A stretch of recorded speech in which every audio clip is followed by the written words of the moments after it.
What's up, folks? Welcome to another episode of Chief Talk. We got the Chiefs here in the house. This is our September Chief Talk, and we're going to talk about what happened in August, what's happening in September, of course, what's in that box, and then some planting tips for this month. So, I'll go ahead and kick it off, and we'll talk about the farmers market that we did in August, which was a back-to-school farmers market. And what does that mean? Each of our farmers markets usually have a theme around them. So we gave away close to 100 kits with including backpacks, pens, pencils, papers, rulers, just all different types of things to get the kiddos ready for school and another successful academic year. In addition to that, as always, giving away 1,000 pounds of produce. And this one was a little different. Normally our markets are in the afternoon or evening, but it was a morning market. So catering to a little different crowd, we wanted the families to come out to be able to get those supplies before they get ready for the rest of their day and for their weekend. Dom, what else happened in August? So what I really love is a good plan. And if you look at SA Tomorrow, you look at the sustainable development goals, and you look at SA Climate Ready, they all point to one thing: workforce development. And so when you look at urban agricultural opportunities, being able to have those readily available for people is very much needed. So this past summer, we worked with multiple universities, but I'm going to shed some light on two that really came through. The first one is UTSA. UTSA has a city semester program, and they were able to provide Gardopia a lot of volunteers. And it was so cool to work with college students and get them in the urban agricultural space. They were digging irrigation lines. They were working with program data. They were having educational classes and assistants. They even built this composter, which is right behind us. So for years, Gardopia has never had a formalized composter. Like, there it is. It looks really beautiful. And to get the skills necessary to work in the ag space, a lot of people work in energy. They work in water. They can work in land and transportation. Urban agriculture was what was shine light on. And so the second university I think needs a lot of praise is Trinity University. So Dr. Carl Leifstead has a program called the ALE Summer Program. And what that does is provides organizations with really high quality students that are looking to progress their skills. And they're there with the organization for 40 hours a week. And so to have them for an extended time, all the way from May, all the way to August, it's awesome to see. Shout out to Lila and Ash, our Trinity University. Yeah, they rocked it. They represented Trinity University so well. They were able to get the skill sets they need, working in ArcGIS, working in classes, working in marketing, getting out and getting their hands dirty in the soil and building the composter. Just so awesome to see their success. So while it's somber that we had to say adieu just for this moment, I think it's really valuable that we had that experience, and Gardopia will continue to have that work with the community, especially with interns and workforce development for years to come. Sherry, what else happened? I just want to say also thank you to our Trinity interns and our UTSA interns. They made a huge impact. But in August, we had a great workshop at Dawson Park. We did a fall planting workshop for about an hour, and then we actually had a local chef come out, Chef Dave, shout out to him, and he made fresh Texas pesto. So we picked fresh jalapenos, we added some pecans, we did cilantro, and we used a lot of lime and made a beautiful crostini out of this Texas pesto. And the community came out. It was a free workshop, and we just did a lot of work afterwards. We planted a ton of organic transplants. There's tomatoes, peppers. We did a few leafy greens and also some brassicas like broccoli. And I do believe we did some kale. And so it was a great workshop. And I just really want to thank the community for coming out. And I want to encourage you all, every time we have a free workshop, especially out at Dawson Park or here at Gardopia, come on out and help the community by planting. And let's just keep growing. Shout out to the City of San Antonio Parks and Recreation for supporting community gardens. I believe the City of San Antonio has close to 7 community gardens on city-owned property. So there are multiple, in addition to the community garden network here in San Antonio with Green Space Alliances, and then the community gardens that also are outside of that network. So there's lots of opportunities to get involved. And if you're in the downtown area or not, come and visit us at Dawson Park. Before we get into September, let's talk about what's in that box. What's in that box? What's in that box? I did. Yeah, you did it. He got it. So, what do you think, Sherry? What's in here? I mean, I see pictures of plants and tools on the outside. Plants and tools. Okay. Those are big shovels that cannot fit in that realistically. Like, you cannot fit a wheelbarrow in there. Well, you know, in Dragon Ball Z Capsule Court, and they had like the little pills, the capsules. Maybe. Who knows? Maybe it's the technology area. All right, let's see, y'all. And you're correct, Sherry. We got tools. So this box, we are super grateful for Southwest Research Institute, which we were just at today to do a talk because we're a United Way partner, which Dominic will talk about in a moment. But you know, this little hand trowel is great for digging, and they have a wider one, and then maybe for that harder ground, and actually has measurements on it, so you know how many inches deep you're going. This right here is for a little bit of digging, aeration. This is a weeder, okay, so you can get down deep in the ground to get the weeds. I've never really seen it with this like bend. I wonder if that's like more ergonomic or maybe allows you to get in the soil better. I have never seen this. This seems like a, I don't know, Grim Reaper or something.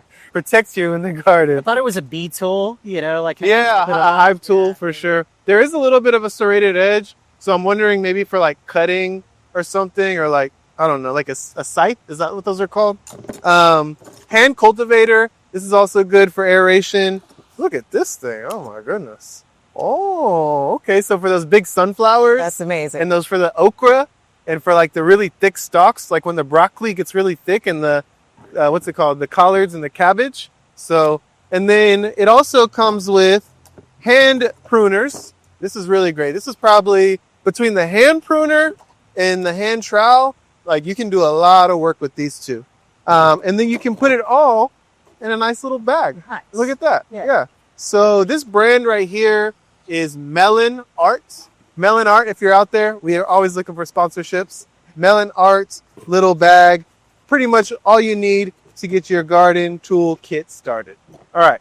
So let's move into September. Sherry, what's going on? Well, we have our September Farmers Market, which is September 20th.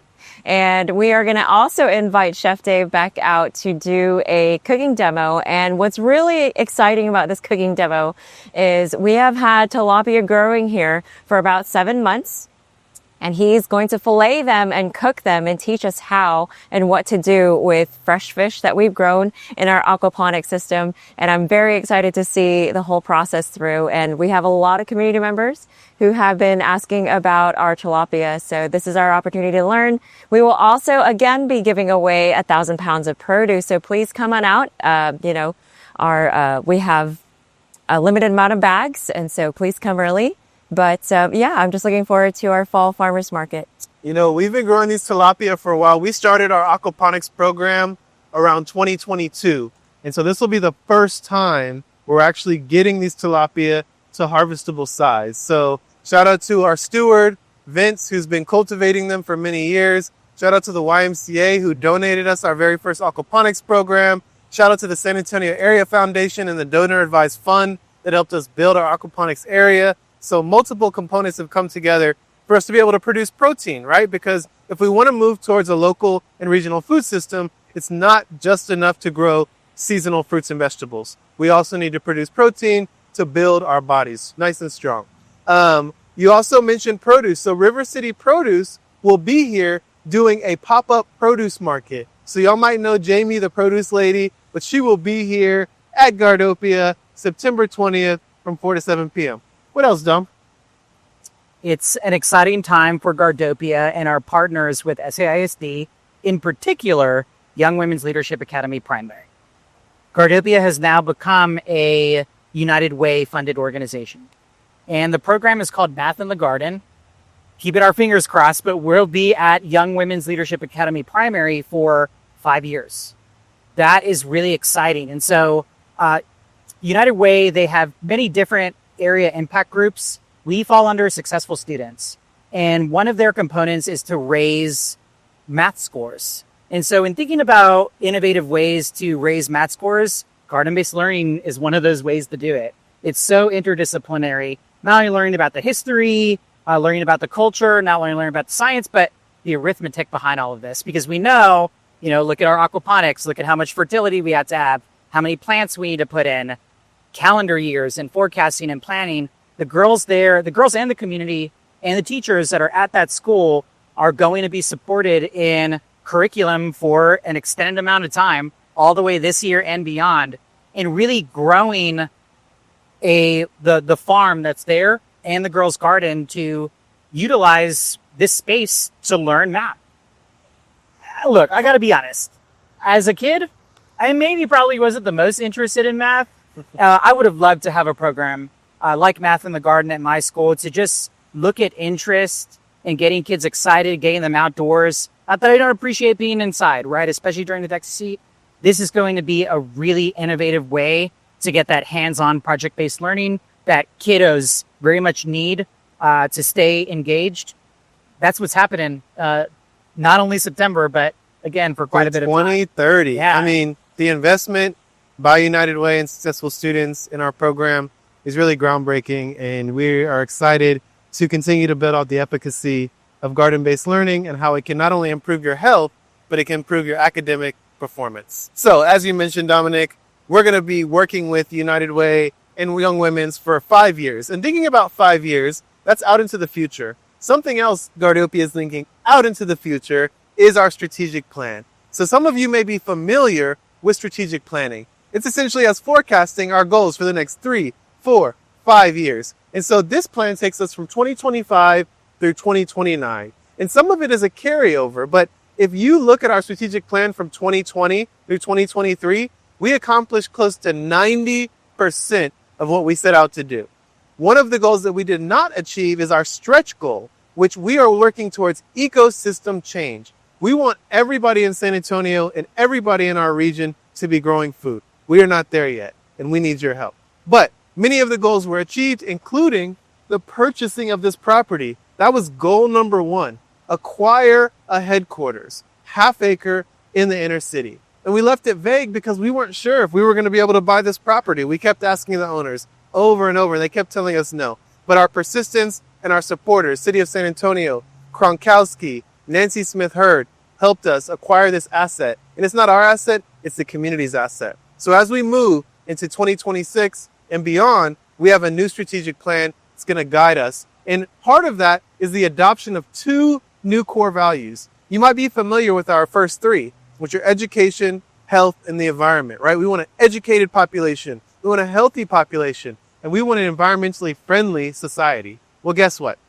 We added collaboration, because collaboration is key amongst each other. We collaborate with literally hundreds of partners, whether it's universities, whether it's local businesses, whether it's community groups or civic groups like the Boy Scouts or the Girl Scouts, right? There's just so many groups that we work with to support this mission. And so advocacy is the second value that we added.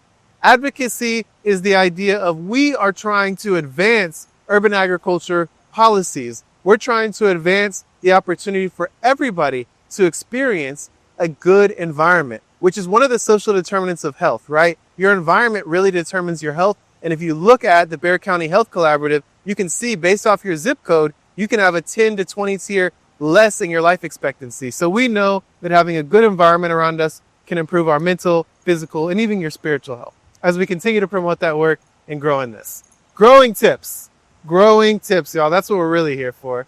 Sherry, what's your first growing tip for this month? Mine isn't exactly a growing tip. It's definitely a help, I guess, or a mentality. This fall, every fall is a really good opportunity to get a lot of things growing. Many people think that you can't grow, especially December, January, but that's actually when we grow some of the most of our produce, like broccoli, cabbage, cauliflower. And so we also tend to see less pests. So if you plant now, you're going to see less and less pests, because most of the pests that we see are warm weather pests. And so you're going to gradually see less and less of them. And so I want to encourage you all to plant as much as you can now and make sure you're planting with the seasons. And so it's just a suggestion. All right. No?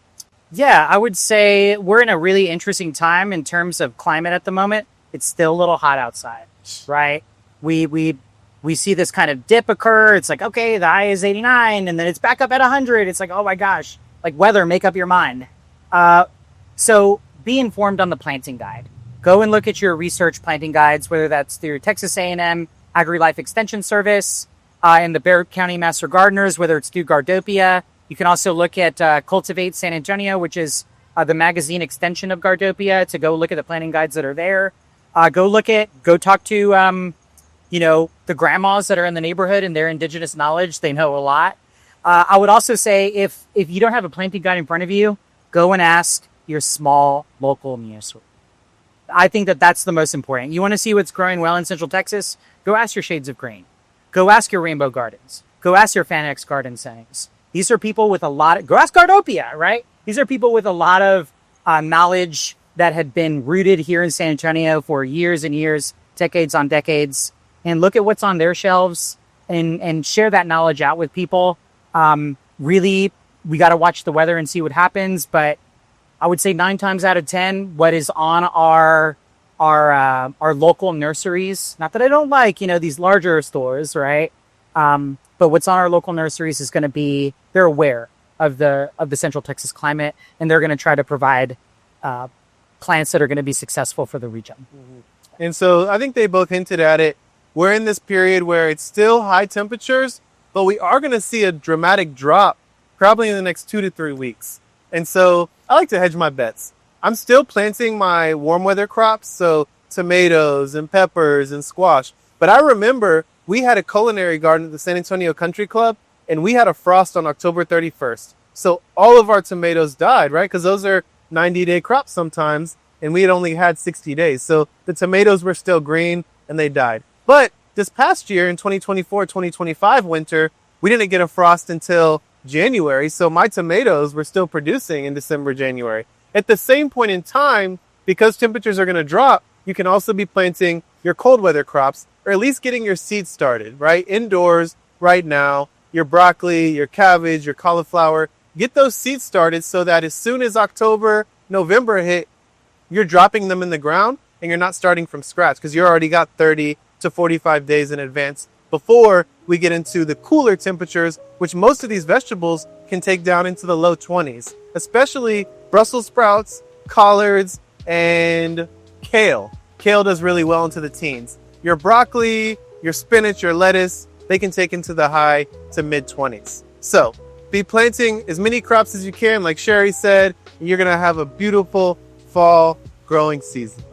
Thanks for tuning in. As always, y'all, we look forward to seeing y'all out here at Gardopia. Let us know if you need any help growing, and we'll see you soon.